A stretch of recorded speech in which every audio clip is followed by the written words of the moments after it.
I'm making plays. I'm making hits. I'm making plays. I never miss. Haters gon' hate. Yeah, they gon' hate. But look at the clips. Just look at the clips. At the end of the day, I was made for this shit, dog. I was made for this shit. Nothing but green grass in my view. Hit him for 50 yards up the middle. All of my rushes are ready to move. Tell your quarterback, head on the swivel. Came all this way, so we hungry as hell. If we ain't winning, we ain't leaving the field. Overtime, now the shit getting real. Double overtime, shoot for the kill. I put it all on my shoulders. Give 100 till it's over. All of this ice in my veins, tell me, how could there be anyone colder? What is up, Chiefs Kingdom? Welcome to Arrowhead PM, live on X, live on YouTube, live wherever you may be watching and or listening. I am Dominic. We got DG. We got Richard.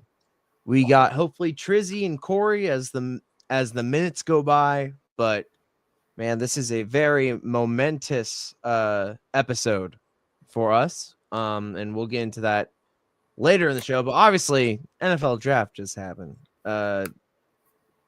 And we want to first off thank Tell the Truth and Kingdom Cast for letting us be on the draft coverage live stream that they had. It was so much fun, especially night one. I don't know how many times I vouched for Will Johnson, but you know, he finally got drafted. I can say this.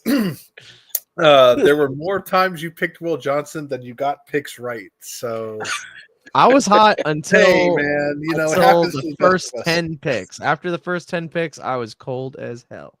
But it was still great. Okay, we all were for a time. But he didn't go. When did he get picked? He didn't go into like second round. I thought it was third round even. No, it was like mid late second round. It was it was rough. It was rough. But as always, I want to thank Country and DMAC and obviously you, DG, for helping make that possible. It was a lot of fun.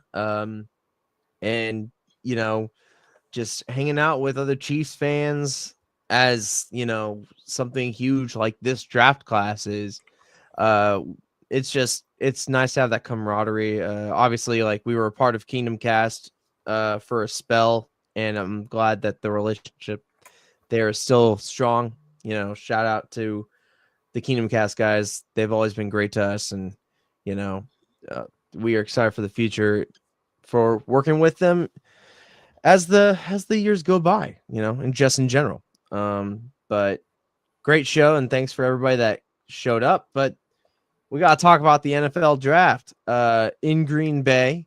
It's a very momentous occasion. While there's other storylines that kind of overstayed their welcome throughout the entirety of the draft for obvious reasons. But for the Kansas City Chiefs, it was very interesting first day. What ended up happening was the Chiefs ended up trading with the Philadelphia Eagles to trade down from the 31st pick to the 32nd pick. With that deal, they were able to get a 5th rounder this year to add to the draft. And with that, they went and picked offensive tackle Josh Simmons from the Ohio State. Now, there is a video online of our reactions, and, you know, I'll just say this. It was kind of underwhelming for a lot of us. I know for myself, I got a little bit confused about things, being like, well, what if he goes in and beats Jalen Moore? But, you know, I don't even know if he'll even be ready for camp or if that's even going to be competition. And then Jalen Moore could possibly take over for, my brain is mush. The right tackle, Juwan Taylor. Yes. So there's possibilities for that. But, I mean, a majority of Chiefs fans, I think, were praying for a guy like Luther Burden to be picked, or even because he was picked just like, you know, 6 picks later, a Travion Henderson from Ohio State as well. Our reactions were a little bit underwhelming, but I want to start with you, DG, because I remember how vocal you were that fateful Thursday night. You've had almost a week to sleep on it, and as I pull up some highlights from Josh Simmons, did the Chiefs make the right decision by going with Josh Simmons at pick 32? God, I hope so. I really hope so. Like I said, I'm still at a point where I'm still skeptical about it. It's one of those things where you're logical and you understand why they would go and make this pick just from the tape alone. He's clearly, um, in my opinion, was obviously one of the better left tackles in this draft. I think he honestly, if he was healthy, he'd probably probably be the first left tackle taken off the board, just based off his tape and what he's been able to show on the field in high level competition, going up against some of the better pass rushers in the nation, and playing at Ohio State and playing at such a high level. But he's not healthy, and that scares me. And I feel like it should scare a lot of fans in a sense. I know a lot of people like bringing in Jalen Moore as well too, but are skeptical about what he can bring to this team. So it kind of puts you in a position where it's a wait and see type of thing, and I don't know how much time the Chiefs have for that. They are obviously right now in a win now window. I feel like, and you never know when that window is gonna close and not be there anymore. So I just felt like at that point in time that they would make a pick that would impact the team in more of a sooner aspect, as you if I could say. And I just thought that they would get a guy that could come in from day one and be ready to play and help them win. Um, I'm not saying that Josh Simmons can't do that, especially if he was healthy. I think he clearly could, but to know that he's got a chance to probably sit out for this season, and not really have no impact on the team, it just kind of makes you skeptical about what you're going to get moving forward. Is he going to be the same player? Can he provide what he provided for Ohio State to that point? So it's not it's not the easiest thing to grasp a hold of, and I think for me, I'm still at a wait and see type of place. So I don't hate the player. I don't hate Josh Simmons or anything like that. I think that he's a very talented player in regards, but you know, um, it's a risk, and it's a massive risk. And if they swing and miss on this, I won't be the only fan complaining about it. So we'll see. What are you thinking, Rich? So, disclaimer: previous comments do not reflect current opinions. That if you watched the video, I was very clear on this. It was not my favorite selection at the time, considering again who was on the board relative to where we picked, and now that I've kind of had a few days to think on it, I'm still within the cautiously optimistic realm of this selection because I need to see him at least in some capacity on the field doing work like sooner rather than later for me, simply because that's a very difficult injury to come back from. Patellar tendons, even if and I know some people say it wasn't, it was a partial tear, it wasn't a full tear. That's kind of arguably worse because the rate of re-tear becomes higher at that point because it's not a fully structurally sound ligament anymore, which would be the case for a full tear as well. But it's a bit more concerning when it's just partial, because the part that's healthy is now no longer fully structurally sound. So I need to see how he looks in drills. I would love if he could get some preseason work in at least some capacity. It doesn't have to be much, but let me just see him in uniform on the field going up against other guys who are giving 110% trying to make a roster, so I can get some sort of increased confidence about him being able to be on the field in 2026. I'm more optimistic about it now than I was on Thursday, but the concern is still there until I see him on the field. The tape speaks for itself, but at this point, the tape, I'm not going to say is irrelevant, but is it going to be the level of this when he gets back to a state he can get on the field and perform? We just don't know yet. It's going to be very hard to tell.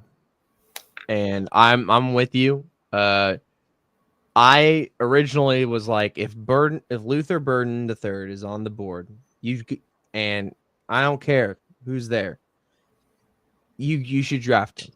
And was wide receiver the most prevalent need that the Kansas City Chiefs had on the draft board? No, that's not their number one need that need to be addressed specifically. Like I think we all agreed that a defensive tackle was probably the most important in a majority of the conversations that we had.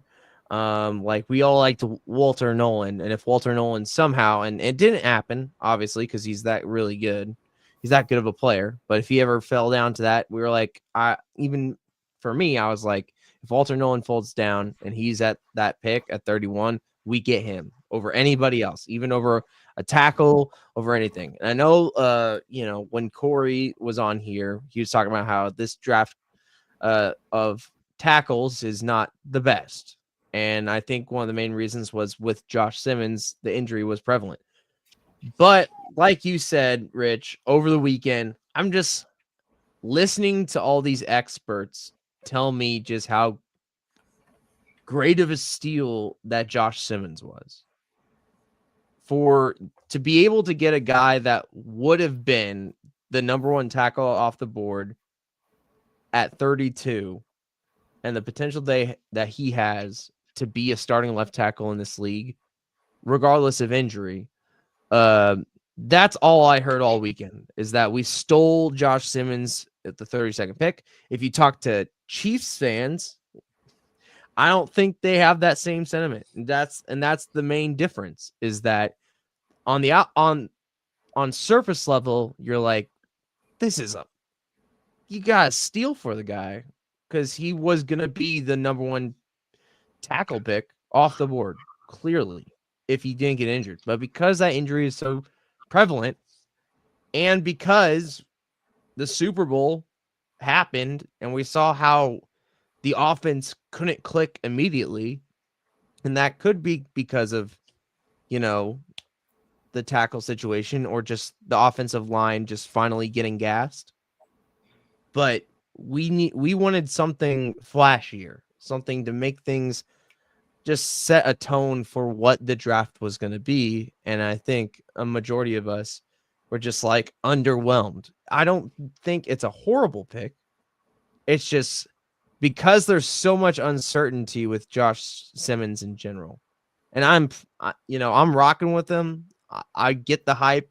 Travis Kelce was talking about how he's really excited. Jason Kelce was, I listened to the New Heights podcast, and they were speaking glowingly about his tape and how it was just a great pick and everything. But because of the injury, you never know what's going to happen. And with that left tackle situation that we've been trying to figure out since, Eric Fisher left, to Chiefs fans, it's just like, okay, we got another injury-ridden guy, possibly, at LT, regardless of how great your tape was. I mean, it's the uncertainty, I think, is the major factor. I am rooting for the guy. it seems like the organization itself is very confident that he's going to be able to play, and they're not worried about the injury. But at the same time, if he was really that good, he probably would have been picked before 32. And I think that's the main difference. So yeah, I think it comes down to one of two mindsets regarding how you view the pick. If you believe all the medical people who say he is on or ahead of schedule, he is healthy, he's working out, he's doing sled work. If you believe that, then you can say, okay, we'll see what happens when he gets what's on the field, and you can be more confident if you 100% are with the people who say he is 100% healthy, because they would know more than we do at this point.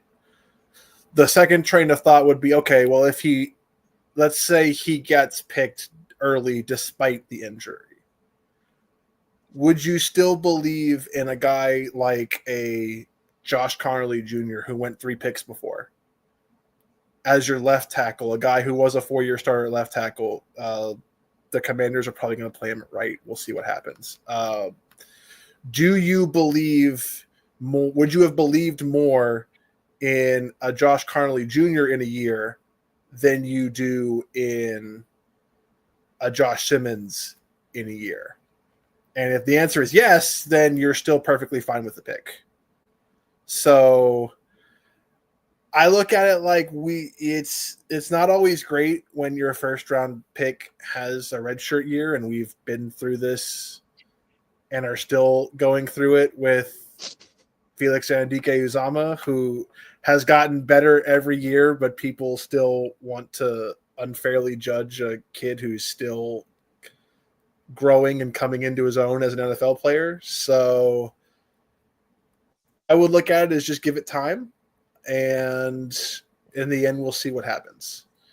I would say even if he's 75, 80% of what you see on tape, that is still phenomenally better than what we have had rotating in and out the last 2-3 years at offensive tackle. So I still think it's going to I'm going to be cautiously optimistic that it's going to work out, but we're just going to have to exercise a little bit of patience is all. I think one of the things is, like, you saw Mahomes' tweet right before it happened, and you saw the sunglass emoji. You're just like, okay, we got something cooking. You knew it was somebody he liked, so And it was somebody on the offense. He likes everybody. Okay, He likes he's a everybody. great guy. But Yeah. when you put it in the He's a team context guy. of when you take it in the context of the man was literally ready to rip somebody's head off during a game because of how bad the O-line play was.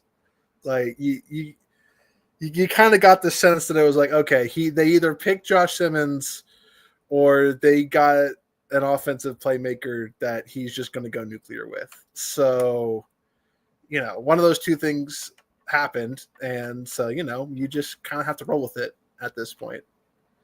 It's part of the reason why my overall grade is kind of like a to be continued sort of realm until we see ultimately what happens with Josh Simmons. Yeah. The sexiness pick, it's like, it's a B. It's like, okay. But like potential, it just depends. So Look, I'll be the first to say O-line picks are never sexy picks. We were the guys who they're the guys who do not get any of the credit usually, unless you are just very deep into understanding how the NFL works. And so it just comes with the territory. The people who matter know that the offensive line is your key to the offense. So that's all that winds up mattering in terms of the organization. So well, we went with Josh Simmons. Josh Simmons is the future LT. A lot of people are saying this was a steal, so I'm hoping for the best. Obviously, the excitement is there, and the organization believes in him. We just got to see it on the field. And who knows when that will actually be, but you know, more power to you. Yeah. And The more good power news to the is Chiefs. he could play both.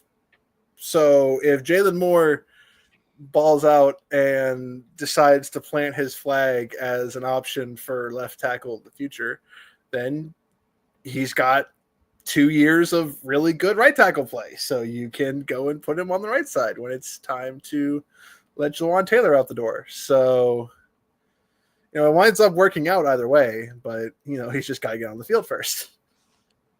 Yeah. All right. After that was the second round and third round on day 2. And I got to say, this was a very defensive heavy. My God. But, we got some people that called some people. For the 63rd pick, I believe it was, the Kansas City Chiefs drafted from UT, the University of Tennessee, Omar Norman-Lott. And what do you think of this pick? So he's very explosive with his first step and gives guards a lot of issues. The biggest thing is, despite the fact he's played in over 40 career games, he only has 5 starts to his name. I think that's the holdup for a lot of people is that he didn't get quote unquote starter reps. Yeah, I think he had 25% of snaps. Yeah, I feel like what people don't understand or fail to realize is you are counted for a start if you are literally on the field for the first snap of the game. And after that, nothing matters in terms of that. So I understand that there are only technically 5 starts under his belt, but this guy has played a lot of football. Even if he only has 1,000 career snaps across 5 years, he could have transferred from Tennessee if he wanted to. He chose to stay. He believed in the vision that they were going to develop him into an NFL-ready defensive tackle, and I think they've done that. I believe the numbers where he was the highest-rated defensive tackle in terms of win rate and pressure rate in 10 years for a defensive tackle.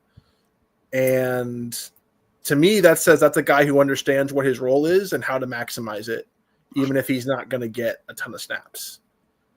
So the fact that he comes into this room that does have already a lot of experience in the D-tackle room means he doesn't have to start right away. He can learn the defense, he can get in on specific packages, and he can just go and play his role and develop without having to necessarily be the guy on the defensive line, because we already have that next to him. So I understand this one's a little bit more projection, and a lot of people probably wanted Darius Alexander was another hot name in that 63 to 66 range. He ultimately wound up going to the Giants. But I think we still made out fine with a guy who just turned 22. He still has a lot of room to grow. He hasn't reached his full potential yet. And what he is already really good. So I think just give it a little bit of time and let him grow during his rookie year. And I think we're going to see a very, very disruptive force that can learn a lot from the guys that we already have in this room. I think this pick clearly to me says that damn it, we missed Hershon Ward and what he provided for this team. As I think that's the role that this kid is obviously going to replace, but obviously you have him for the next 4 years to kind of sit back there and learn, develop, and grow. And what better room to do it in than a room full with Chris Jones and Mike Pennell and Jeffrey Tillery and guys like that inside to kind of help you that's been in the league this long to kind of help you grow and learn and get some experience at this level. So playing. I mean, if I was him, I'd be excited to play with the best defensive tackle in the league right now. In my opinion, would be ultimate experience for me if I was in his position. But I think the main thing you needed this year, for the Chiefs, they needed some juice and in that pass rush game. This was a team last year. They kind of fell off the cliff as far as being able to get to the quarterback and creating that pressure.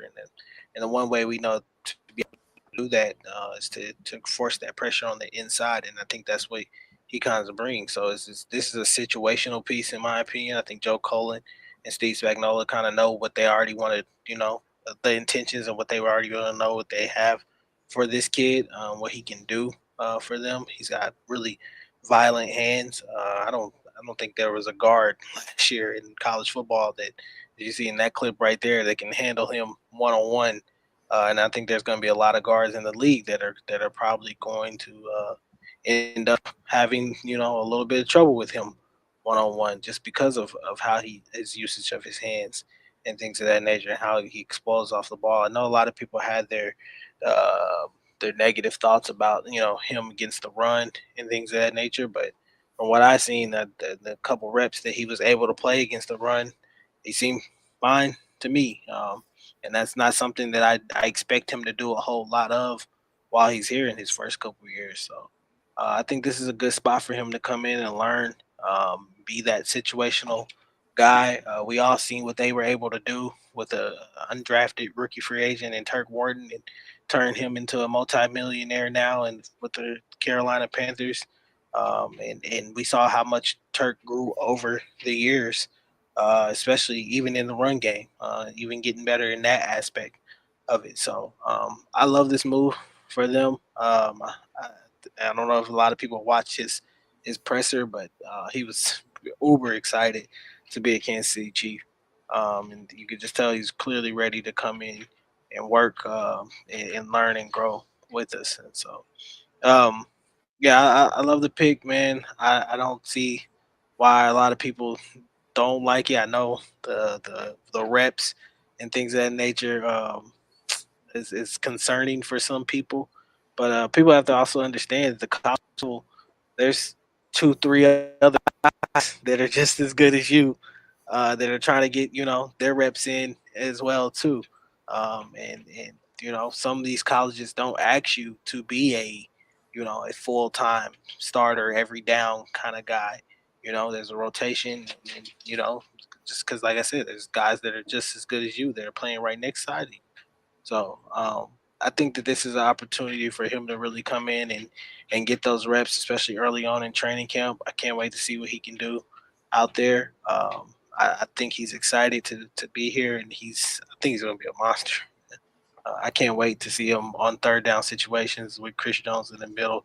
That's what I'm excited for, is to see him make Chris Jones' life a lot easier in the middle of that defense and make George Karlaftis' life a lot easier, make Charles Omenihu's life a lot easier. When you can get that interior pressure from the inside, it makes the edges life out there a whole ton easier. So that's what this is all about. So hopefully he can come in and make a huge impact for us. 100%, 100%. So what's interesting about Omar Norman-Lott is that he actually measured with the biggest hands in the combine. I don't know if that matters to anybody, but he's big, physical. They shows on tape. Matters for batted passes, so I won't say no to that. Yeah. He was compared a lot to Kenny Clark of the Green Bay Packers, with his technique. Yes, he doesn't have he's very much a situational player and how they're gonna probably use him in the defensive line. And just like DG said, a great replacement for Tershawn Wharton. But he's a young guy with a lot of experience. Obviously was excited, like DG said, if you watch the presser. And just I think the thing is that, as much as we love Chris Jones, and as much he did have a first team all pro caliber season this year, you could tell a little bit in the playoffs that the juice isn't gonna last that much longer. So I think being able to get a guy that's and I've said this a lot when we've evaluated players and how Veach has addressed the draft. But for especially defensive players in Spags' scheme, he looks for guys that might not be finished projects or finished products, but are able to go into the meeting rooms, take in the advice and the coaching that Spags gives them, become sponges, and just be able to execute. And I think that's one of the things that's great about Norman-Lott is that there's a lot of untapped potential. And you could tell just by the win rate alone and just the technique that he has that Spags is probably salivating with the opportunities that he's going to have for Norman-Lott. So I think, not everyone, we weren't talking about him when we did our defensive tackles that we liked, but after seeing the tape, I mean, it's nothing to sniff at. He's got the ability, and I'm excited to see how Spags and the defensive line and even Chris Jones, to that matter, how they bring him up and see how he does. So, congrats to Norman-Lott. Now we talk about Rich's guy. When we talked about edges, this guy, Ashton, I think it's Gialotti from Louisville. And man, when I saw, I gotta be honest, Rich, when I saw this pick live, I was like, holy shit, Rich picked it. That's Rich's guy. That's my guy, baby. That's my guy. So, like, obviously you've gone Ashton on this show, but now that he's officially a Kansas City Chief, man, what are you most excited about for him on this team? I'm so excited for this kid, man. This is full disclosure. I'm probably more bullish on him than most people are. But apparently NFL franchises agreed with me because there have been reports that at least the Jaguars and the Rams were interested in trading up in the third round to get this guy. And as soon as we picked him, they immediately rescinded their trade. So I think that probably speaks for itself if the tape doesn't. And the consensus around draft people was, yes, he had a down year in terms of counting stats in 2024, but he was still highly effective in what he did as a pass rusher and as a defender for this Louisville team, especially considering apparently there were more people on that Louisville defense that people liked than I thought, because a lot of their guys went later in the draft as well. So I just love the effort he plays with. I love the discipline, his pass rush that doesn't get him too far upfield. The power is insane for a guy his size. Just absolutely, with his first step and first punch, just rock back tackles. He plays with his head on fire, but it's still in a controlled manner that you're not going to get him out of a play. He's going to find his way back in. He is a bit smaller than what people probably would expect Spags to like from a prototypical defensive end. Usually he likes them to be more towards that 275, 280. He plays more 260. So this, for me, signals that that Spags is starting to get more comfortable getting these guys that can be super athletic on the edge to get to these more mobile quarterbacks that are coming into the league now, which I think is exactly what this defense was missing towards the end of last season. You just have to watch the playoffs to kind of get a sense of that, especially with now the running backs that are going to be in this league now with Amarian Hampton, Ashton Genty, RJ Harvey. So you need very athletic guys capable of redirecting on a dime and going and making plays. So I'm super excited for this kid. He's super excited, and his family is super excited to be in Kansas City. I think he comes into the league a lot more polished and especially in terms of the counting stats, than George Karlaftis did coming out of Purdue. They've worked together. They've trained together. He's also gotten with Tamba Hali, just like George has. So he's already got it down in terms of getting himself ready week in and week out. So I'm super excited for him. I can't wait to see him get on the field. I think he pushes pretty quickly to get into the rotation, and I can't wait to see when he starts getting his first snaps once the season starts.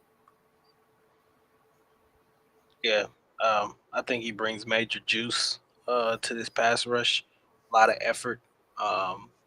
Obviously, that the strength that he shows, and even at the size that he is, being a little bit undersized, the strength that he can show against some of these tackles, some of the clips that you see, is amazing. So, I think this is right up Steve Spagnola's alley of what he likes in his defensive edges.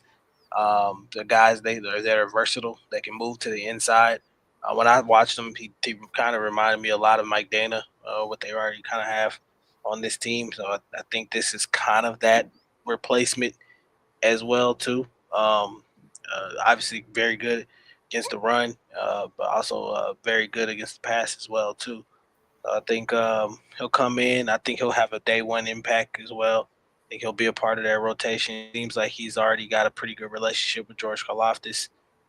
It's one of Karlaftis' guys as well too. So we'll see how that pairing goes from here on out for the future. But I'm excited for Ashton and excited to see what he can bring to this team.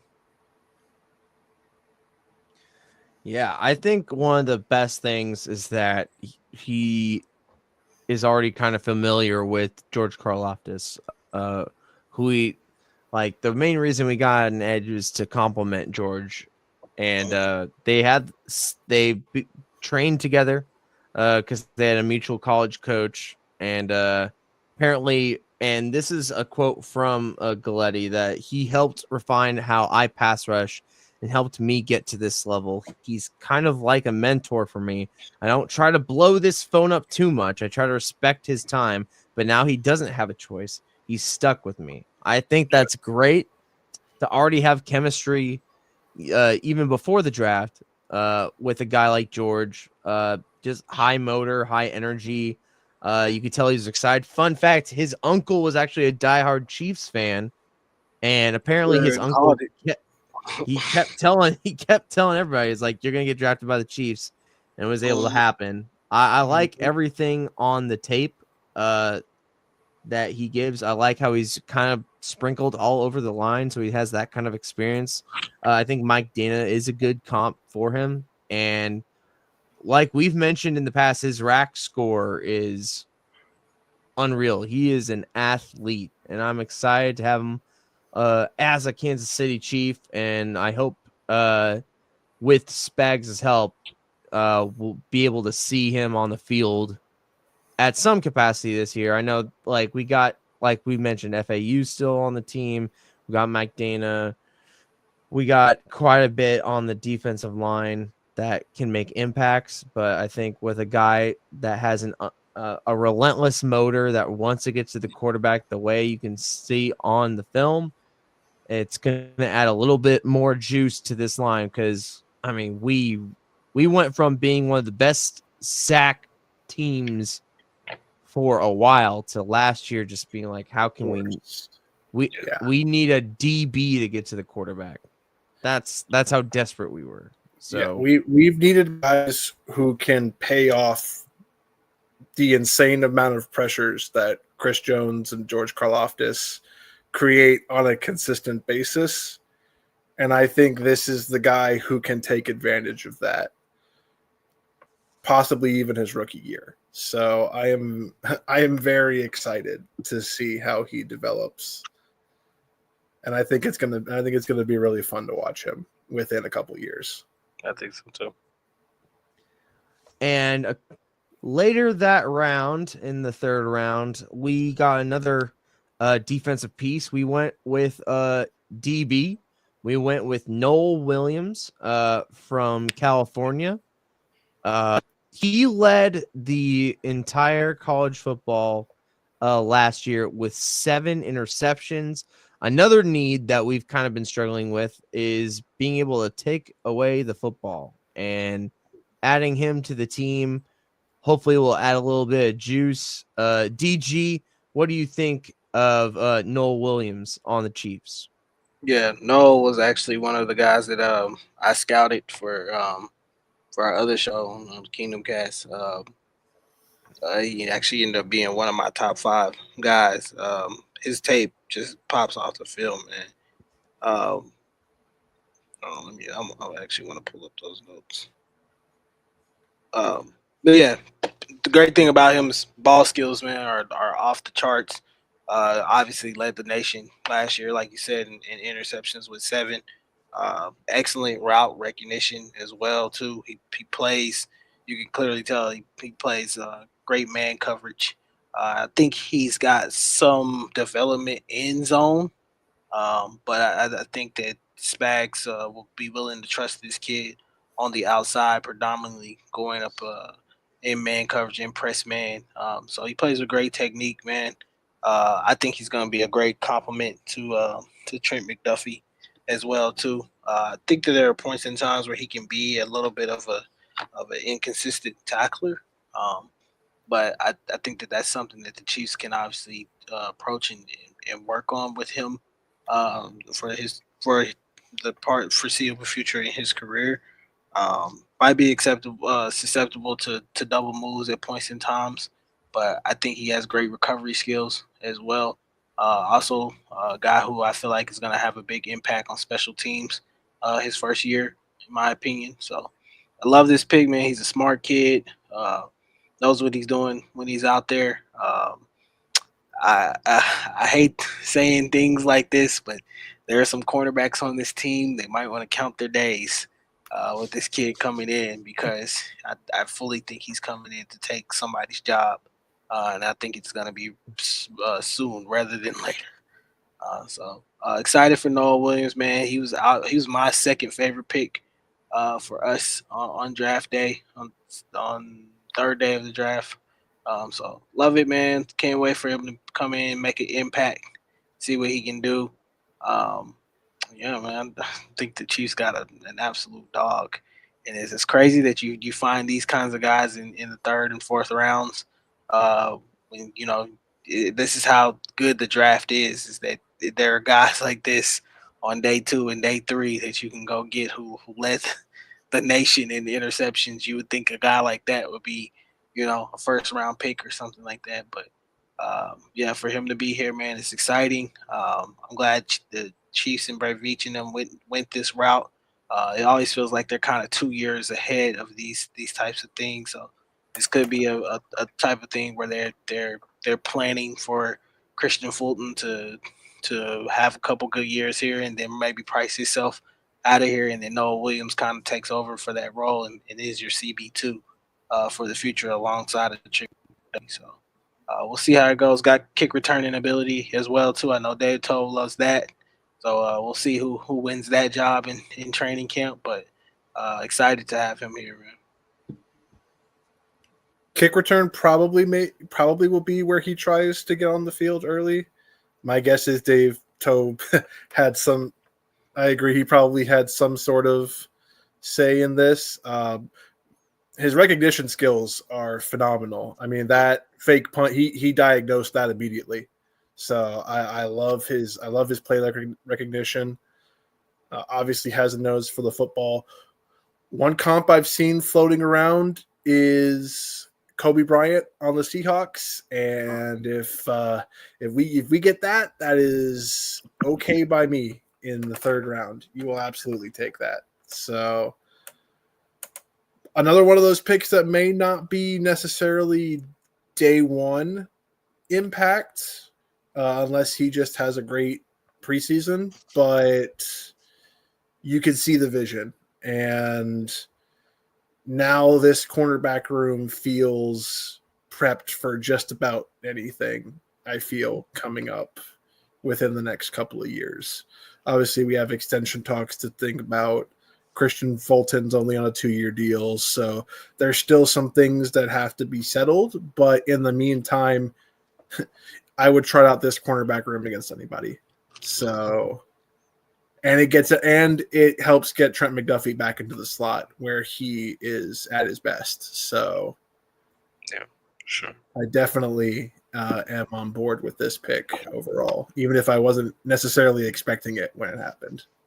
Yeah, that's my number one takeaway from this pick is that we already had good DBs, and I know Jalen Watson was injured last year, and then we had Fulton this offseason. But now we got a guy that really is great at recognizing how to get the ball for the offense. And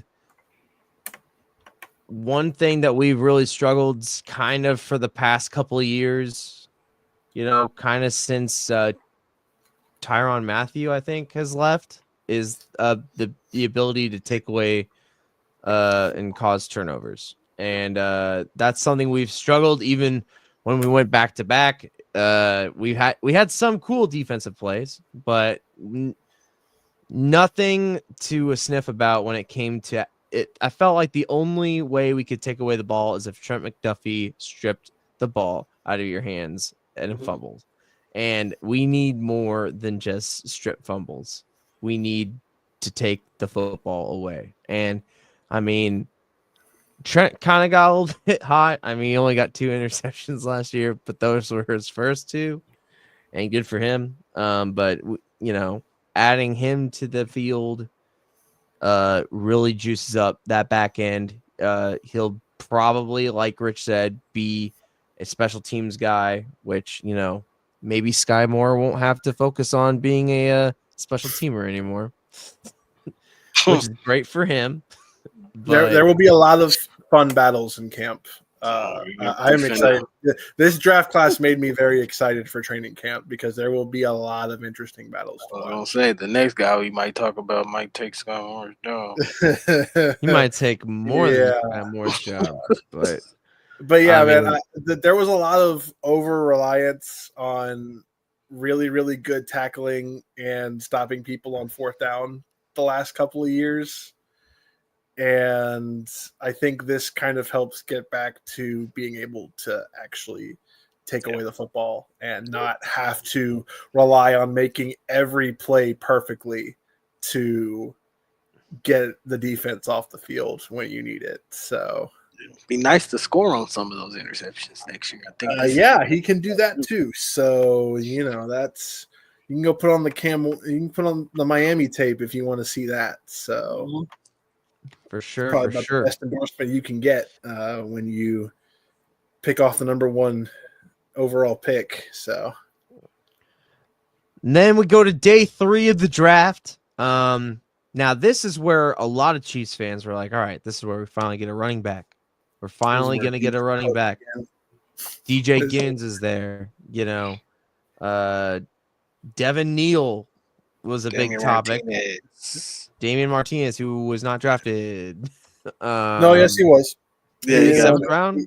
He was drafted eventually. Seattle. He was not. Oh, nice. Good for them. Probably the most Seattle pick they made the entire draft. Like that's a Seattle. That was a Seattle pick. I can't blame them there. So, but everyone was pointing that, and I remember like Jalen, this guy that we're talking about. I even said in the chat, I was like, if he's there, I think you go get him, and they did. In Utah State's Jalen Royals, I'm pulling up his tape, but a lot of people had a 2nd round grade on him, so he has the potential. He's got 4.4 speed, great route recognition. The live stream popped off when this pick got made. By the way, yes. we were all very excited about this pick. It's my favorite pick. Yeah, this was also my favorite pick when it was all said and done. Out of this entire draft class, this to me is an absolute home run pick. This kid does everything that you need in an outside receiver at this point in time. I don't think the Chiefs have had a receiver like kind of like him. And a comparison that I could give people is just think a la Sammy Watkins being back in your offense once again and healthy at that. We all seen what Sammy could bring to this offense when he was healthy and could give you some juice in there. And so I always say if Steve Smith is a guy that signs off on you and he thinks you have good tape, and 9 times out of 10, you're probably a pretty good receiver. No, there's some guys that he swung and missed on as well too, but Sky Moore. Oh, sorry. yeah, What? more There's than that 1 out likely, of 10. he's right versus when he's wrong. So I love Jalen Rose, especially in the whole process, the scouting process and what he can do. His release off the line is incredible. That 4.4 speed shows he's a natural hands catcher, in my opinion. And then he's not afraid to go over the middle and make plays over the middle. And I think that's something that's really going to help Patrick Mahomes for the foreseeable future. I think he's a true X type receiver that they can put on the outside, and I think your future is in great hands with Royals, Xavier Worthy, and Rasheed Rice as a trio for the future in that receiving room. So glad that he's here, man. I'm so excited to see what he can do for us, especially this year. I think this is another guy that's going to have an impact early on in his career. If he's wide receiver 4 this year, uh, and we all know that what Justin Watson was for us. If he can replace that role, I think he can do it at a much higher level than Justin Watson did for us. So ready to see him touch the field and see what he can do. Man, and it's going to be incredible watching him.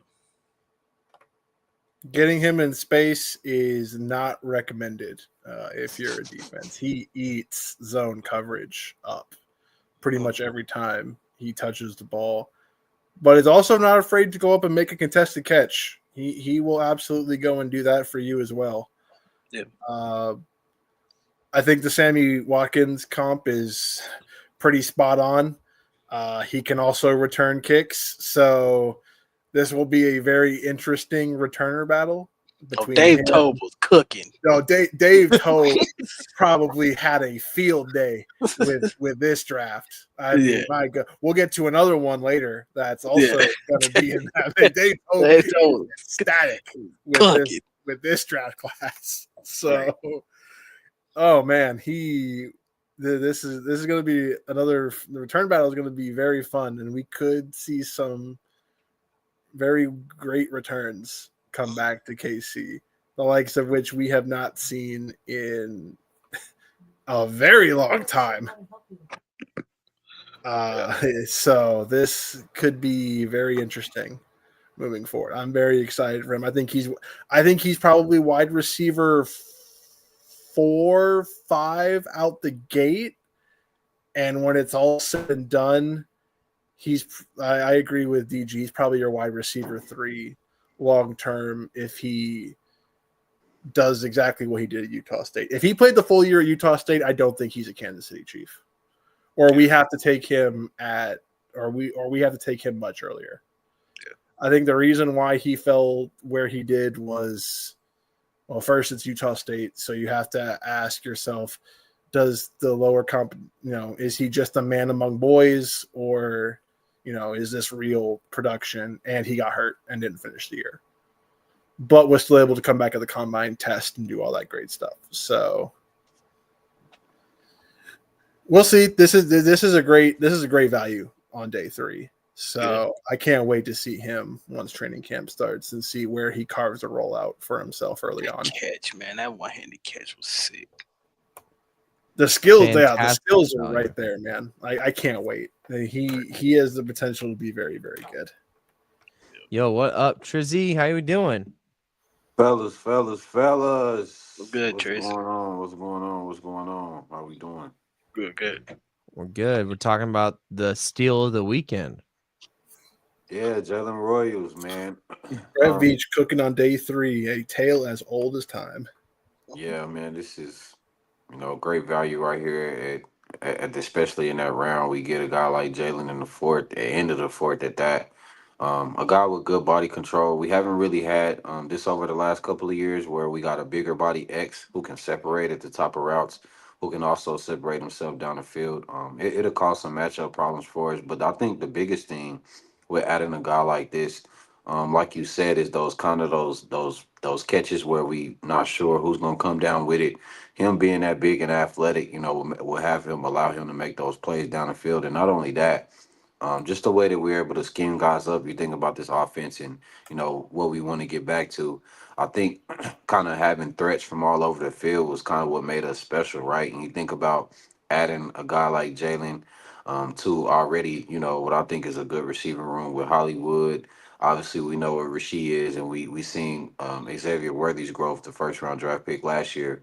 We seen him spewing into a guy that we can trust late, and again, another guy that's trending towards leading the playoffs and receiving, just like Rasheed Rice did. So obviously the vet Juju, love what he brings to the table, but a guy like this in that offense with Andy Reid, man, I'm excited for him and his opportunities. And I'm just hoping that he turns out to be what we think he can be. I think he can contribute to this team on a high level consistently.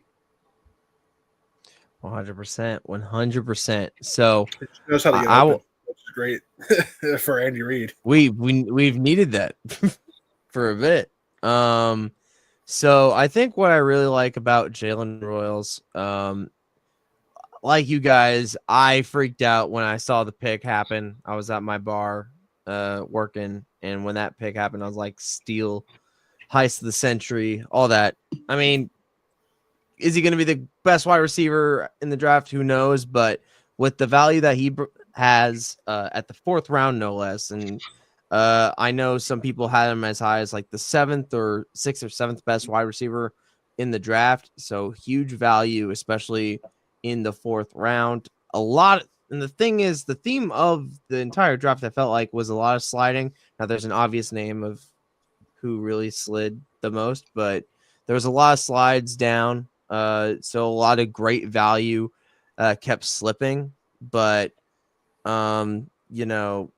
just hell of a motor, great attitude. Bit, the previous year in 2023, he had a hell of a season. And last year, I mean, that 2023 season, he had 15 touchdowns, 1,080 yards. He was the only player in all of college football to have 70 catches and 15 receiving touchdowns that year. Like, the sky's the limit for the guy. Last year, he recorded 17 forced missed tackles and averaged about 8 yards after the catch, which just goes to show that he is a yak machine and knows how to get open and knows how to take advantage of open space. Like we've said, like he's just going to bring huge value to this team. And it also doesn't hurt to have a great last name for a city that also loves the Royals. Loved the interaction, the tweet response from the Kansas City Royals after he got drafted. But man, just great steal Veach just in his bag. I know there was some limitations and some hesitation because of the injury that he suffered and being part of Utah State, but you see the tape, you see the guy, man. He's going to be a problem, and you just let him go to the Kansas City Chiefs with Patrick Mahomes at quarterback. So That's a boy. He also doesn't fumble, so definitely sure-handed. all right. So now we're going to talk about the fifth round pick. Right. Fifth round pick. Trizzy's guy. Jeffrey Bassa. So this was the pick that we got from Philly after we traded back for 32. Let's go Ducks. Let's go Ducks. Here we go. This is my turn. It's always exciting, this time of the year in the draft. We get to add guys, but kind of like DG last year, where he kind of called how Xavier Worthy would be special. Well, this Jeffrey Bassa guy in the fifth round trade up, Man, oh man. You talk about, the Willie Gay and everybody wanting to resign Willie Gay. This is Willie Gay. Okay, this is an athletic linebacker. Gets washed a little bit, needs to get a little better with getting off blocks sometimes. Needs to do it consistently. But very athletic, sideline to sideline, physical, can cover, can hit. Very good at diagnosing plays. You see the instinct right here, and I'll tell you that Spags is big on the guys with instinct. Guys with instinct, guys that you don't have to tell what to do. He's creeping to the line. He noticed something. Shed, go make a play. And I'm telling you right now, let's go Ducks. Okay, like this kid is special. He was in Oregon's program for a while. Just doing his things. It's not just this year. It's last year as well. I'm excited to add a guy like this. So I think is an already stout linebacker room where we kind of lack the coverage a little bit. He'll be able to come in on third downs, be a guy that can spy, be a guy that can hold one of your tight ends. I'm not sure if he can extend it to the slot, but he'll definitely be, make that tight end coverage a little better because we were getting killed off of those pin downs and um, tight ends leaking out and just being able to separate at the top of the routes. I think with this guy being in our lineup and being in a key piece with Spags, I think his value will come with that coverage coming from a linebacker spot, being able to diagnose plays, like I said, um, quick hands, can really get downhill and make plays. Doesn't miss too many tackles. I really love this pick right here in the fifth round. I know a lot of people wasn't really excited because they don't know much about the kid, but I'm telling you now, like for us to get this guy right here, was an absolute need. I'm not gonna call it a steal just yet, but I really love the intrinsic values that he brings to our linebacker room. He brings that youth. It's not to say that we're old, but he does bring that youth. And I'm telling you, this guy's strong. He's fast and can cover. And coming from a linebacker, where I feel like linebacker is probably one of the most important positions in our defense, outside of the defensive line. I think this adds incredible value, especially in the fifth round, and it's not like we came up a ton to get him. So I'm excited for him. And this is a guy that who can definitely lead a defense too. He can also play call. You see him right there on your Ohio State favorite guy, Trey Henderson. Again right here, shifting, getting off a block, which I said he needs to do consistently, but he's there. And I really love the pick. I'm excited for the defense to add a guy like this in the fifth round. Shout out Jeffrey Boston, man. Let's go Ducks. Yes, sir. I agree. I think that the for all the people last year that complained about coverage from the linebackers, complain no more. Because this kid is clearly coming in to Hey, serve bro. that purpose in that role. I don't think a lot of people know that he's a former safety. Yeah. So that ability is already kind of Yeah, there. doesn't that ring a bell, DG? Doesn't it remind you of a guy we already got? Right. So Okay. I think it's I think it's one of those things where you kind of needed a guy that was going to be another off ball linebacker for you that could do a mixture of things for you. Very stout in Exactly. the run game as well. He sheds blocks really well as too. I think he's got great instincts. Um, and I think it's gonna be another guy that day one is gonna have an impact, and gonna serve a purpose in a role for this team. So I can't wait to see what he can do on the field. I think it's another thing too that Dave Tobe was looking at this again too, and hoping to get this kid on special teams as well too. So Yeah. it's gonna be a fun season, man, to watch some of these young guys go out there on the field and play some ball, man. So I think Beach and them were really in their bag with this pick, especially getting him in the fifth round, and knowing what he could be capable of coming in to do for them. So yeah, I'm Yeah. excited for Jeffrey Boston.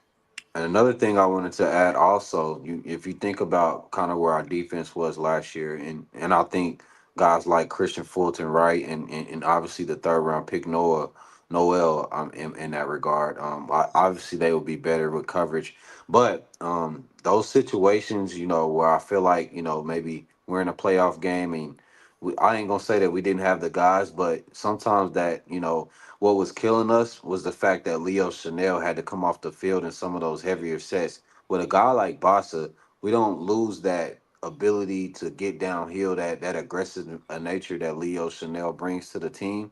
I think that he also has those instinctual values, kind of, sort of, the way that Leo Chanel interrupts, his instincts will be able to interrupt as well. And I think that's a key piece heading into this because the tight end room is getting a little scary in the AFC West. I'm not gonna lie, fellas. And besides, we seen what that boy did last year. Look, I don't want no parts of Brock Bowers on the safety 1-on-1. I'm sorry.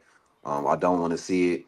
I'd rather stick a guy like that out there and try to give him hell. But those intrinsic values, that instinct, that's gonna play a key role in him being on this field and contributing to this team. So I hope it translates to the league, man, because I really do think we have a guy right here, like you said, quick with his hands, quick to diagnose stuff, doesn't hesitate, not choppy with his feet, comes down with bad intentions, and a guy that can help other people around him as well.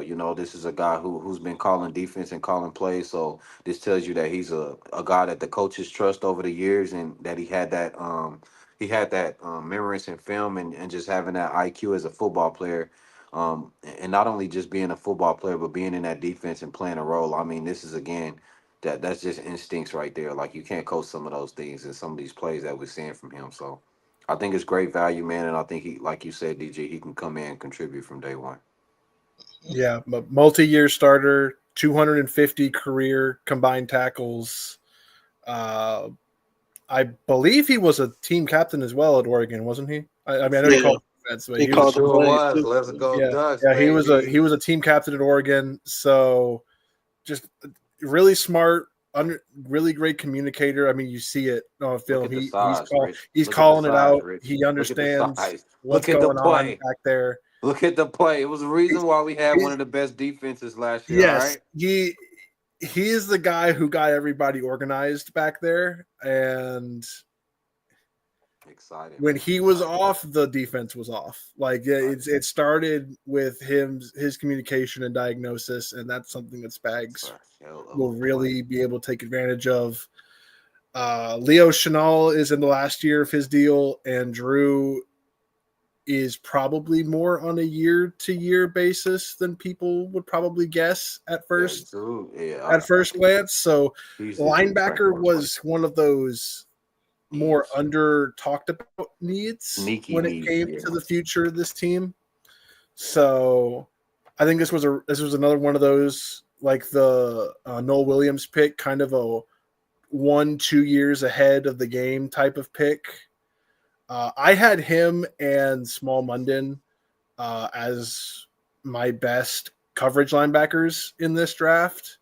So the fact that both of them fell to the fifth round is kind of crazy to me. But I love the pick. I think it makes sense for the future of this team, and if he can be developed, he could probably play any linebacker spot that you ask him to. And I don't think you'll have to worry about him necessarily being in the wrong place at the wrong time, because he just has the instincts and the communication to make sure everybody's on the same page. So I think Great this was a locker room. really underrated pickup on day 3, once Great, again, from Brett great, Veach. great leader. Very vocal in the locker room. Team guy. Doesn't put himself in the spotlight. Makes plays, but makes plays for others. Just a really unselfish guy. Really selfless when it comes to just the game of football, and not trying to piggy bank on anybody. But I mean, this guy is just this is what we look for when we looking for a guy to join the Chiefs organization. Not just what he can do on the field, but I think it's those little things as well that they've seen with him, and I'm excited to have him here, man, in Kansas City. I got to watch him in Oregon. I'm a big Oregon fan. If people didn't know that, I am. I've been an Oregon fan. Some people don't know, but you do now if you're listening and watching. And I had a chance to watch this kid grow. Um, Last year kind of started off a little sluggish. He picked it up towards the end of the year, and then this year, I think we just got to see the full him coming downhill. Watch him come back around and make the plaque. Like the stuff like that on this defense, we see all the time. We see that trending, right? And I think those things, like those little things, especially bring value to our defense because all of these guys fly around and make plays. Nick Bolton, Drew Tranquil, Leo Chanel, and I think after that, the depth gets kind of questionable, and a guy like Bossa definitely, kind of zips that, insecurities that you may have with, or worries or concerns that you have at that position, especially with some of the things that we were seeing last year. So again, I think we hit it right on the nose right here with what he can bring and what he can contribute, and it's exciting to see him in Oregon. I'm glad he's a Kansas City Chief. Yeah, I So think if you wanted to upgrade to linebacker 4, that's it right there. yeah, I mean, absolutely. if you didn't want to see He's more, better than Jack Cochran today. yeah, Jack Conklin, Cam Jones, like I love those guys. I was a big believer in Cam Jones, still kind of am. I I think he was still too, man. provides nice value when I they don't know picked what him up as happened a to Cam. UDFA. We'll get to those guys later, but I thought Cam was gonna be a dog. I'm not gonna lie. I think he still has value. He's just plays the game linebacker position a little differently than a guy like Bassa does, and Bassa's skill set fits with where the league is at right now. I had a And question for you guys. I know that you already talked about it, Rich, DG, Dom, but what does Ashton Gillette in the third round say to our edges right now? It says that you never stop adding. You never stop adding at that position. Okay. You this is never have too many guys at that position. I think this is a indicator to Mike Dana that if he wants to be here beyond this year, he needs to have a great year. And I think this also says to Felix, this is the year you need to take a solid step forward. Yeah. Because if you don't, he's coming. This is a big Felix, year. I think Felix for can a have lot a of year, guys. man. I think we've seen it towards the end of the year. We got to see it a little bit in the Super Bowl a couple years ago against San Fran, and we thought that he'll get heavy rotational minutes based off of what we were seeing, and then obviously the Amenahu suspension towards the end of the year. I do still think that Felix can bring a lot to the table when it comes to providing pressures and making plays. He's done it on film. We've highlighted some of those things. And I think, just seeing it from a consistent basis, but I definitely think this will light a little fire under him, even though, he's probably motivated already and wanting to play well because he's a first round draft pick. He's a first round guy from the city. But I think if you're him and you seen that, you checking your head and saying, okay, this is where I gotta go. This is what I gotta do. So I'm excited for the competition that it brings as well. I know we kind of, went backtracked a little bit, but I just wanted to ask you guys that question real quick. We can keep going. Yeah, I think this makes the defensive line like way more complete with Norman-Lott and Gelati coming in to round out this defensive line room. Like I mentioned it when the pick happened, when the pick went up, and we talked about it. I am extremely high on Ashton Gelati. I really think he has a lot of potential to be an impact player.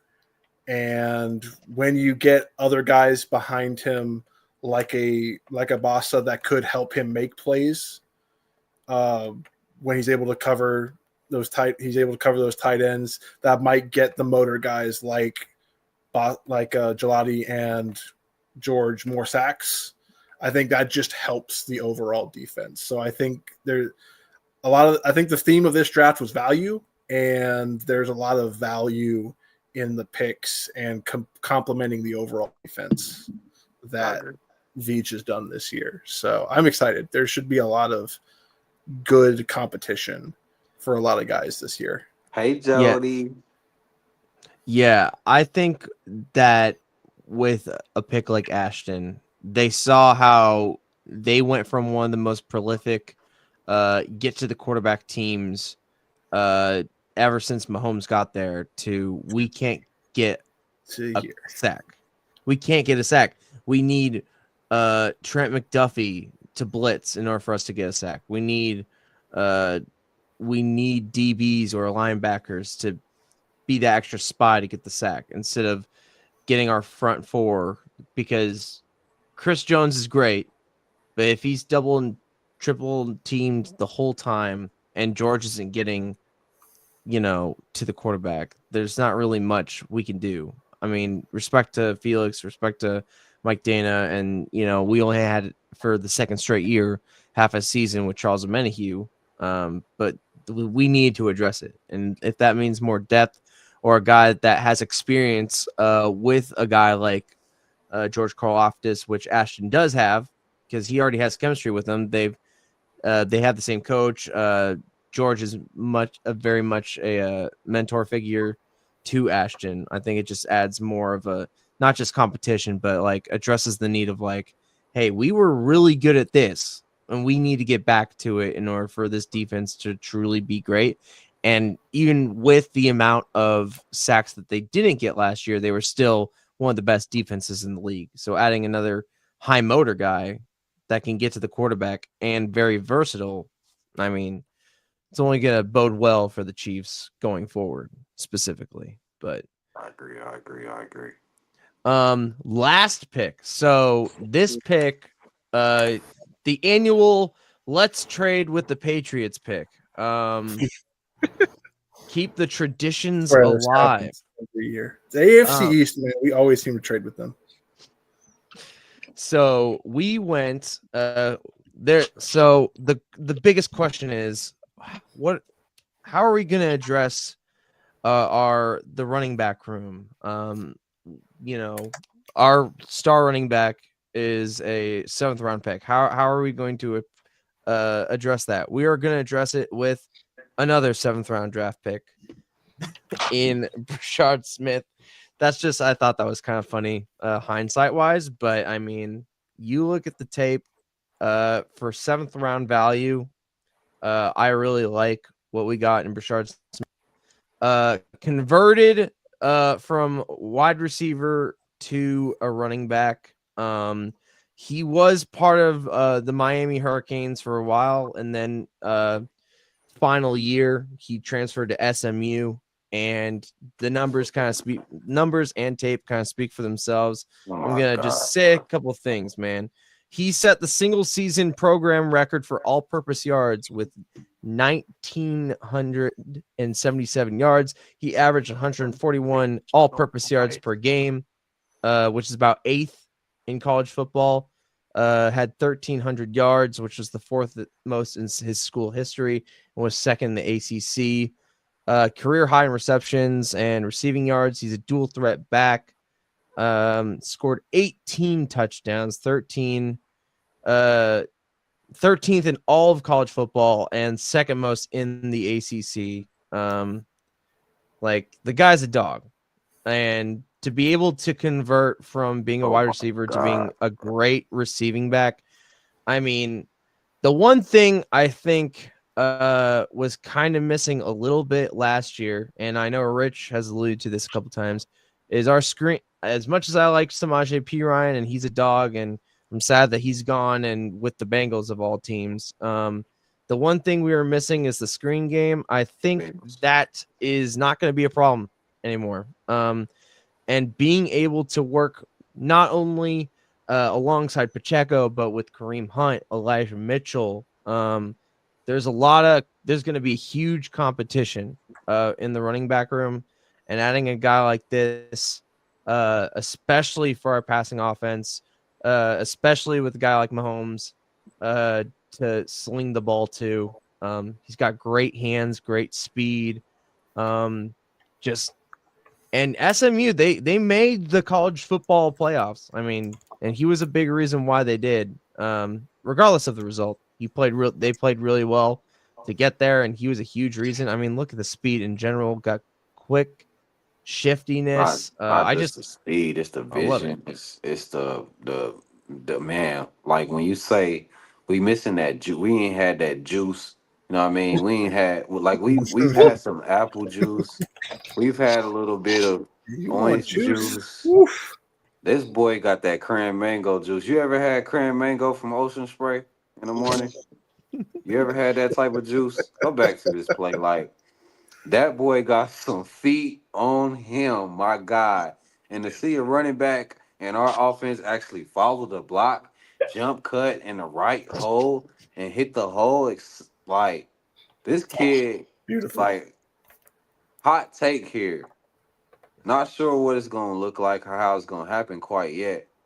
But if he translate any of this to the Chiefs, He is the starting running back. Like, what are we talking about? I like Kareem Hunt a lot, but he can't move like that. He don't got that cran mango. The kid got the cran Not these mango. days. He got the cran mango. Like home run hitter. We seen some of the moves. We seen the speed down the field.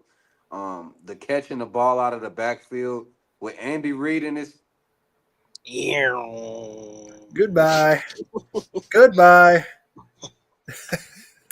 Yeah. It's it's crazy, It, man. it's funny because That there was a story that move. came out that when he transferred to SMU, the whole reason he converted to receiver was because Miami just kept getting stud running Receivers. back after stud running back after stud. Like he could not get on the field as a running back because there were just so many people in front of him.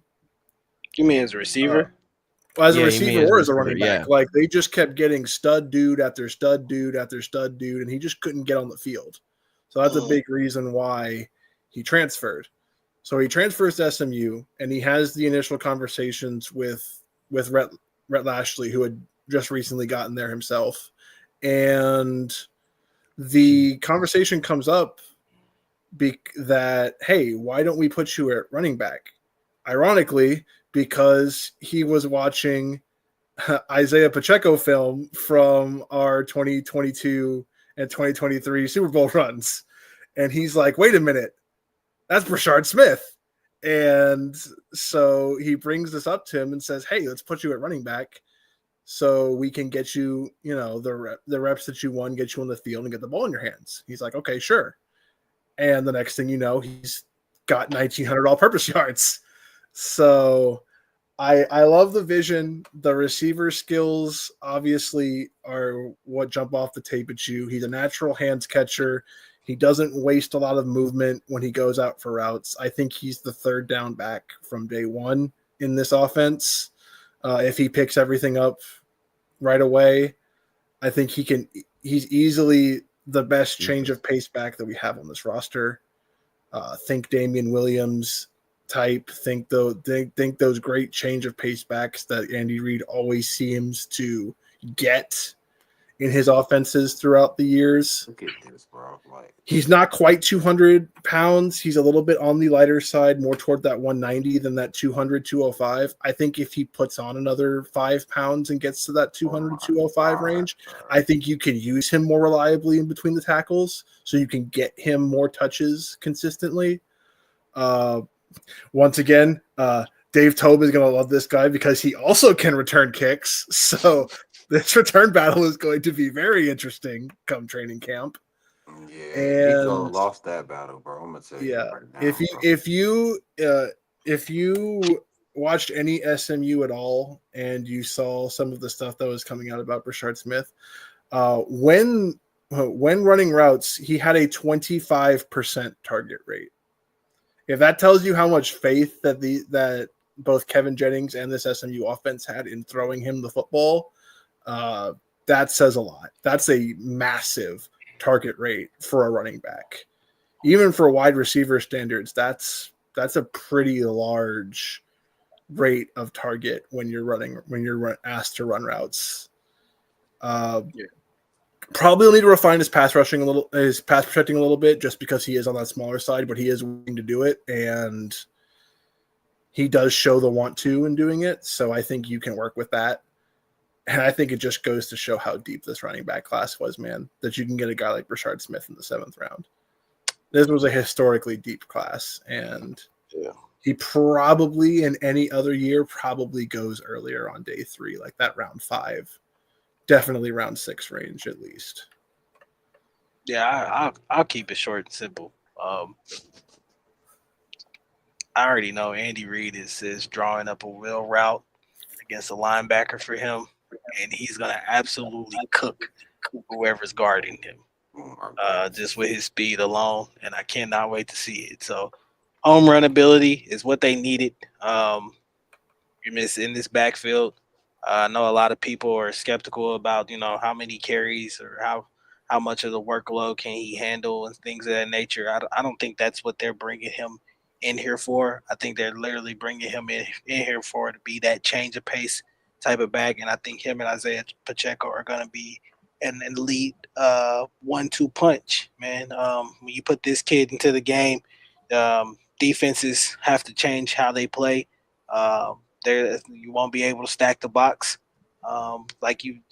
teams have been able to do previously in the past, just because they weren't afraid of our explosion from out of the backfield. So I think that changes everything now. So can't wait to see what he can do as well too, man. Like I said, Dave Tove is again is jumping for joy, because I honestly think this kid is going to be the kid that's going to win the kick return battle. I think he's got the juice and what they like, what they want to see, and I can't wait to see him crib one from 60, man.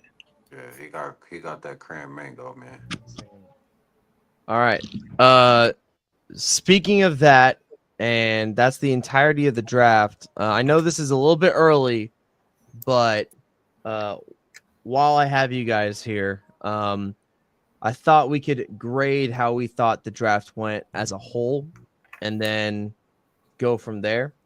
Rich, based off what we've gotten through this draft, how do you think this will be seen for years to come for this draft specifically? I've got it as a B plus right now. The theme of this draft was value, and I think they did a great job overall in completing rooms and upgrading the floor overall of every need that we went into going into the draft. You got an offensive tackle for the future. You got a running back that can help elevate the floor of the room. You have rounded out the defensive line. You've gotten you've got a coverage linebacker. You got another corner for the defensive backfield. So I think this is a very nothing and you also got a weapon for Patrick Mahomes. So, which I think they should do every year. So I think there's solid value overall. I think it's a B plus. It may not have been the sexiest draft of all time, but Josh Simmons, health permitting, this is a B plus, and I think it turns to an A plus if he's healthy and shows off down the road. Go ahead, Tracy.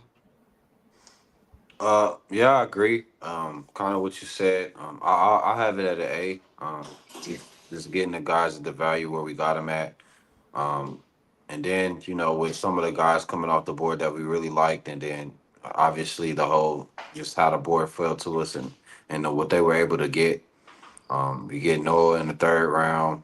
You get Norman-Lott from Tennessee, big addition in the inside trenches.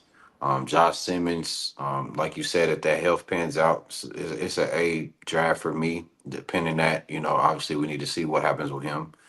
I'm confident, what the Chiefs did with their homework, and obviously it's not guaranteed that a guy like that will pan out, but if so, I think we hit every need that we needed. Some of the sneaky needs as well. Picking up Brashad Smith in the seventh round was not something that I thought was going to happen off the rip, but I'm glad that we got it done. I would agree with you right there, Rich. Yeah, if I had to give it a grade, I probably give it a B plus. If I agree, it's with most of y'all. If Josh Simmons ends up working out and ends up getting on the field this year, then it's an A. I think just still, to me, in that my opinion, that pick is a massive risk to take, especially at this point in your franchise. So hopefully it works out. But I keep going back to what I keep saying, man. If I don't think the Chiefs or Brett Veach and them would have made this pick if they didn't feel like they couldn't take the criticism if it doesn't work out. So we'll see where it goes from here. Hopefully Josh gets on the field sooner rather than later. But I think overall they did exactly what they needed to do. I know a lot of people probably would have seen them like to go get more offensive guys or make higher selection at offensive guys in the draft. But I think when it all boils down, if you can stop people and get turnovers and get teams off the field, it it leads you to winning championships. If people can't score on you, then that's how you end up getting rings. And we've seen over these past couple of years, we've seen when Mahomes came in and started his tenure, how bad the defense was, and we see it grow to what it is now. So I don't think you ever stop adding to that defense and trying to make it better and better year after year. So I'm grateful for what Brett Veach and them do. Like I always say, they are they know way more than we know. They get paid to do this, and so with the Josh Simmons pick, I'm willing to be the idiot in this case. So I will gladly be the idiot. But if it doesn't work out, then obviously they're willing to take that criticism and hear it from the fan base. So we'll see what happens, man. I'm excited for OTAs, excited for rookie mini camp coming up, excited for training camp as well too, and to get the guys to St. Joe's and see them gel together, and hopefully it leads to this Chiefs team being in Santa Clara in February. Oh, we will be. Hell yeah. We did get some undrafted free agents. I thought I'd bring that up. I know Rich wants to talk about a specific guy, but I thought I'd show a list of the guys that we were able to get. And here we go. Damian Alford, which is a wide receiver from Utah for minicamp invite, as well as Sheldon Arnold from UCF. The guy that we're going to definitely talk about in a second, Rich brought up Elijah Badger from Florida. Jake Brenningstool from Clemson. What a name. Will Brooks from Tennessee. Ajani Carter, Jared Casey from Kansas. I actually didn't know we got him. Okay. Jason Collier Jr. from Pitt, Dalton Cooper, Jacoby Covington, Eddie Sipolicki from USC, a guy that I'm very interested in because he won the Ray Guy Award, and I'm interested to see if Matt Ariza has. Matt Ariza, your job is on the line. That's welcome to more interesting camp battles. Yeah, Matt Ariza was disappointing towards the end of the year. I'm not gonna lie. Yeah. I think that's why they brought this kid in. Let's see what he's got. But regular season kicking rockets in the playoffs, not so much. But for those who don't believe that UDFAs are important, they are. There are, I believe, 3 UDFAs from the 2022 class that are still with the team. That's Cole Christensen, that's Mike Caliendo, and everybody's favorite wide receiver, Justin Ross, all still with the organization all these years later. So you can still make enough of a name for yourself and show your value. Count your days, buddy. That people keep you around. UDFAs are very important, and this was probably my favorite of the bunch this year that I think has a very, very good shot to make the team. I was very surprised that Elijah Badger was not drafted. Down the stretch for Florida, when they were having an absolutely miserable season because they couldn't figure out their quarterback issues, Elijah Badger, along with I can't remember his other name, but the other Florida receiver, they were the glue for that offense that kept that offense together until they finally figured out until they figured out that Lagway needed to be the quarterback, and they got their freshman running back on the field. Those were the 2 guys that kept this offense afloat and kind of kept them in games and rolling along until they figured all that out. Great in zone coverage. He has sure hands. He's trusted with the deep ball routes and has the speed to get behind a defense. I think this guy could be a wide receiver 3 with the right development, and if he reaches his potential. I think he's that good, which is why I was surprised that he did not get drafted. I think he has the requisite skills. I think he has the leadership. Guys trust him. Guys around the locker room liked him a lot. and he was just kind of able to keep the team together when they were having through the adversity that they were facing during the season. So I'm very excited for this kid. He also has punt return and kick return skills. So this is going to be a very hotly contested battle for who's going to get the returner job. So I'm very interested to see how he acquits himself. I think he could steal wide receiver 6 from somebody. I think wide receiver 6 is, quite frankly, between 3 guys right now. I think it's Sky Moore, it's Nico Remigio, and it's Elijah Badger. And even though those other 2 guys have the NFL experience and they've been around the organization longer, I think Elijah Badger can come in and take somebody's job. And I think he, once again, elevates the floor of the wide receiver room and has a drafted Sky Moore in the second round, right? Yeah. What's up? Yeah. Man, that's fucking horrible. Like I thought this guy was like a 4th, 5th round pick. Honestly, like I didn't think he was going to. Sky Moore's second round pick, bro. Yeah, I didn't think that this guy was going to be available to even think about, let alone draft. And he goes undrafted, and we got him. Like that's crazy to me. And Florida fans definitely think he can make this roster. So I am very interested to see him.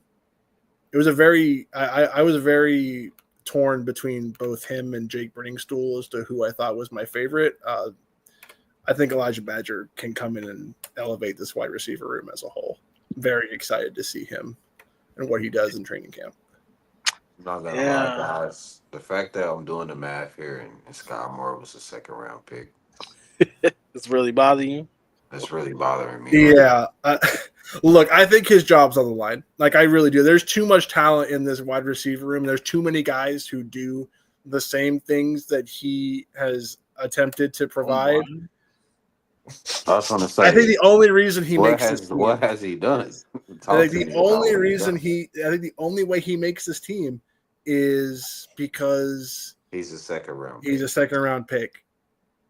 There's 2 guys on this team. I'm sorry, man. They count your days. Justin Ross and Sky Moore, count your days because they're numbered, and it might be coming to an end here soon. So yeah, like, and I don't mean to disrespect the guy. I like Sky Moore as a person. He's a great guy, but a second round pick, I don't know what we were on day 2 of that year, but we never need to do that routine, wear those clothes, have those thoughts, wake up on that side of the bed, drink that juice, eat that food again on draft day, because it's absolutely frustrating now that I'm thinking that.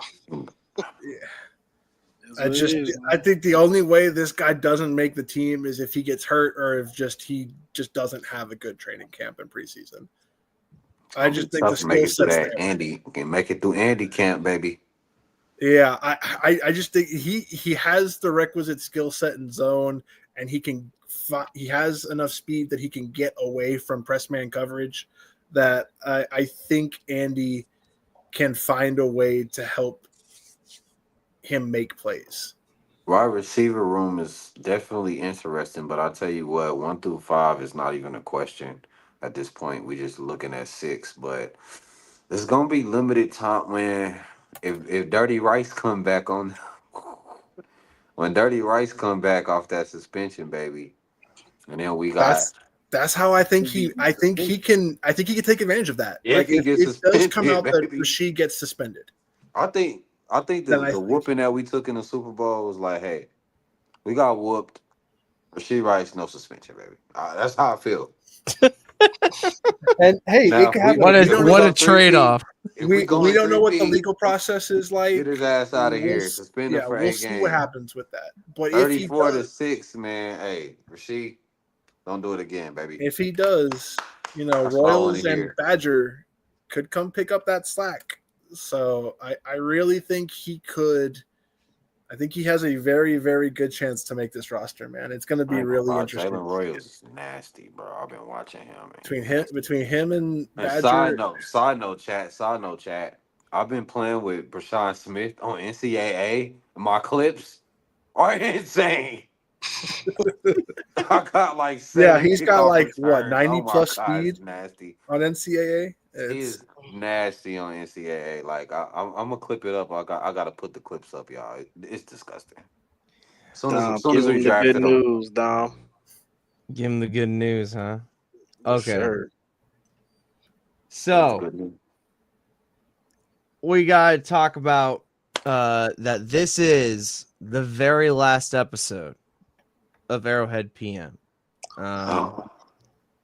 So to some people it might come as a shock. But you know, I kind of wanted to just talk real quick about how we got here.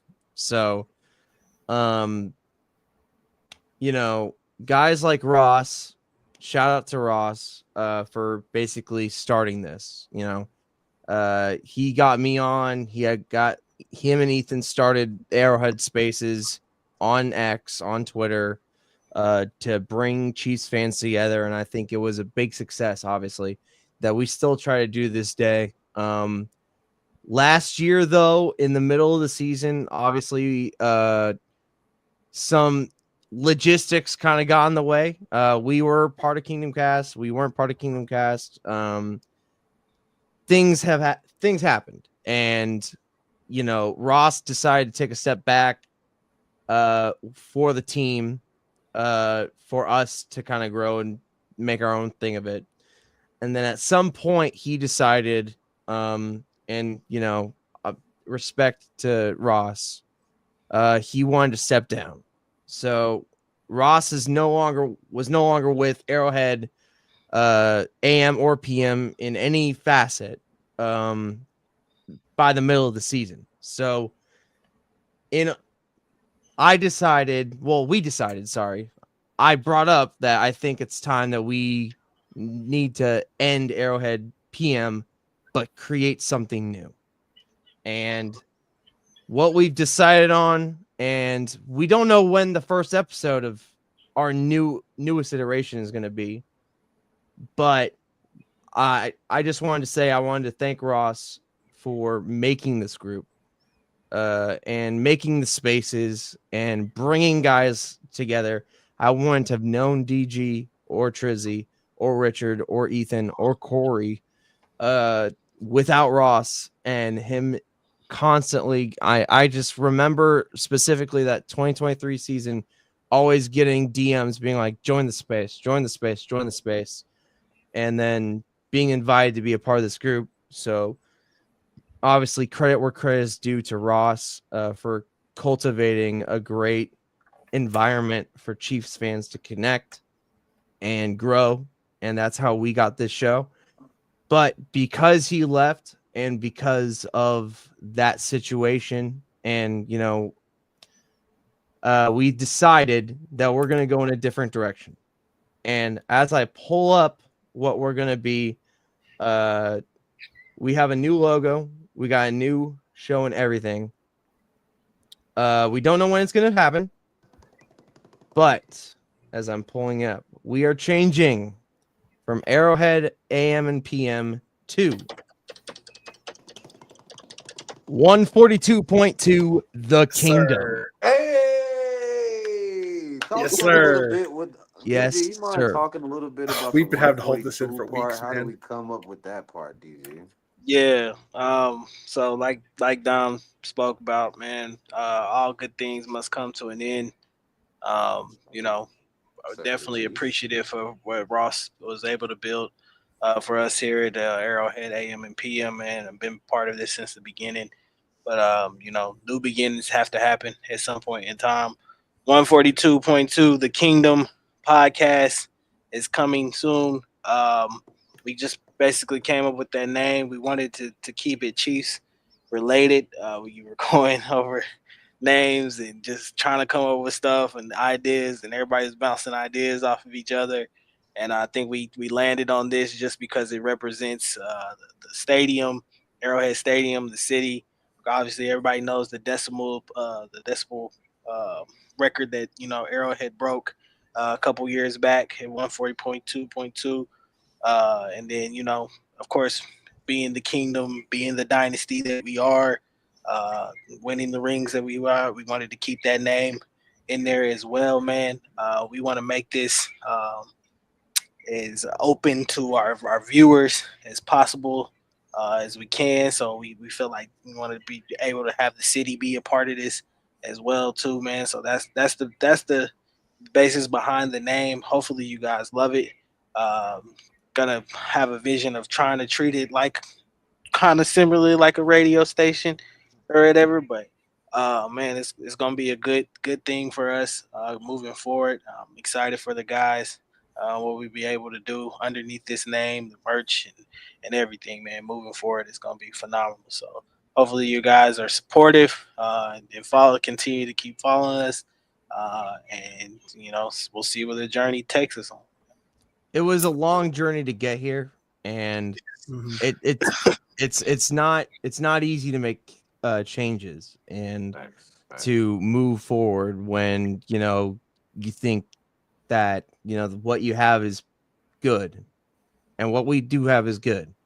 Right. But I feel like in honor of the people that came before us and that's established this, I think it is of best interest that we change, not only because they would want us to evolve, but the kingdom and Chiefs Kingdom wants us to evolve. And having this kind of radio-esque format where we're going to invite people to give us their opinions from whether it be training camp and people that were at training camp that watched the guys work hard to earn a roster spot, or people that were at Arrowhead for specific games, or even the Chiefs are coming to Nashville next year to face the Titans. I am definitely going to be at that game. I'm going to bring coverage there. Like, Play Cam we, Ward them next year. yes, sir. We be trying to So- come to you live from Dallas when they come down to Jerry World. We have big there are a lot of ideas in the works. We want to get people on the show. We want to be out there in the community for the Chiefs Kingdom, for those who aren't in the Kansas City area, or even for those who are outside of the Kansas City area. A lot of big stuff we want to bring to you guys. But in the meantime, we ask for a little patience because this is still a transition period. So we're not 100% on when everything will go live, which is why I believe after this episode, we're going to be taking a little break while we get some stuff all settled out and make sure we're ready to go live with the new look and everything. But tentatively, I believe by the time the training camp's in full swing and everybody gets down to St. Joseph's and starts giving us the daily word, the daily camp highlights that everybody loves to overanalyze, we will hope to be back and give you the perspective from a fresh new look and a fresh new start. So 100%. stay tuned for that. And we still have guys. We still have Ethan. I know I've been asked a little bit about where Ethan is. His job has been very taxing, and he just moved. So shout out to Ethan, who also helped create. Shout out to Ethan, man. Get better. Arrowhead. And then Corey, Corey's still going to be a part of the team, as of course. And we are looking to add some people to make this bigger than what it already is. We're going to keep you guys updated. If you're on Twitter or X and YouTube and you are subscribed to this current channel, you don't need to go to a different channel. We're just going to change the stuff, change the name, change the profile, this same stuff. Just you might see all of the past tweets deleted though. We are going with a brand new slate, starting off clean. We got the same people, the same drive, the same love for our Kansas City Chiefs. And we're just ready. That Super Bowl loss was so devastating. We need to rebrand. So, Had to press the reset button, folks. So don't worry though. We'll all still be here. Yeah, man, we appreciate the support, the love, no matter how small, minimal, or how big it is. But we are gonna grow in a better way, with this new brand and this new look coming in. I think when we take off, we'll be right on brand about how we look and the way that we execute, the way we talk. Things will be a lot different from a transitional standpoint as well, from a programming standpoint as well. But working with all these guys are great. We definitely appreciate the support. Just hold on with us. You'll be able to get to see the finished product here soon. So we appreciate you guys as always. Make sure you get these good guys to follow: DG, Dom, Rich, Corey, Ethan. Make sure you give all those guys a follow. And yeah, we appreciate the support, man. Thanks for rocking with us.